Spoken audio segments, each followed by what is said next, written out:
Tergerak, mari kita lanjutkan lagi membahas dampak daripada cara memandang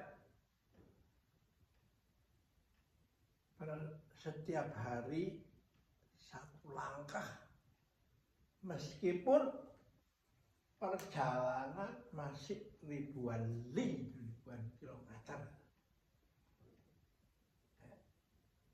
Setiap hari satu langkah, meskipun perjalanan masih ribuan kilometer. Artinya kita nggak tahu apakah bakal masuk surga atau bakal masuk neraka. Ya, mati nanti. Nah, tapi mereka membackup dengan cara bagaimana? Bukan dalam konsep tentang kita akan menuju ke perbaikan atau menuju pada surga, ya. Tapi menjawab setiap hari berbuat baik. Yang penting berbuat baik, meskipun banyak rintangan, cemooh, ditawain orang, itu yang memberi jaminan tekad itu bahwa masa depan pasti lebih baik. Saya ulangi sedikit bahwa karena itu mendidik itu ini orang baik, ini 1000, ya. Ini orang jahat, ini 1. Mereka memberi konsep preventif itu lebih penting, karena itu zero defect. Jangan kau diam aja mendidik umat, karena kalau ada 1 aja yang jahat, maka yang 1000 itu sia-sia. Nah, ada satu cerita yang mendukung ini. Ceritanya itu adalah begini.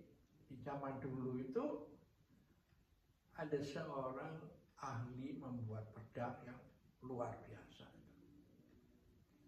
Tapi orang itu sudah mati, sudah meninggal. Dan dia hanya punya 2 murid, kakak sama adik, yang tertua sama yang tua sama yang muda. Nah, juga dalam hal pedang, karena ilmunya sudah diturunkan itu,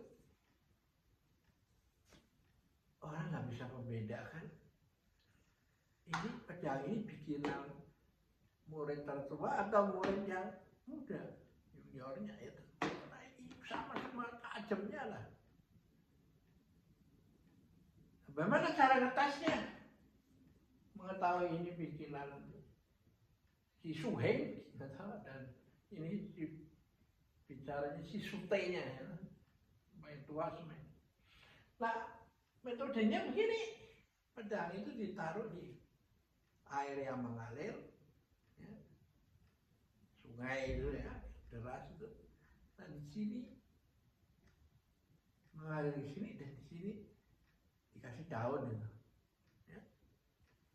Nah, kalau pedang yang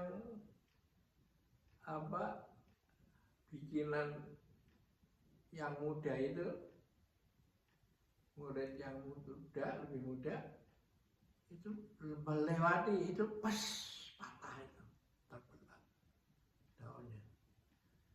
Tapi yang bikinan yang tua, yang suhenya itu, dia mengelas itu, pergi. Nah, maknanya apa cerita ini? Bahwa keamanan itu bukan ketika Anda banyak membunuh pencuri atau penjahat, tapi masuk ke dalam hatinya supaya sudah dicegah ketika dia masih ada di dalam hati. Ya, pada saat masih ada di pikiran. Ya. Karena itu bolak balik lagi pentingnya budi pekerti berbasis hati itu. Ya. Karena itu yang bisa menyelamatkan peradaban masa depan. Ya. Jadi bagi yang hatinya belum terdidik dan dilatih, ya, itu menghasilkan manusia yang nabrak dulu, ketangkap dan lalu nyesel. Itu masih mending nyesel.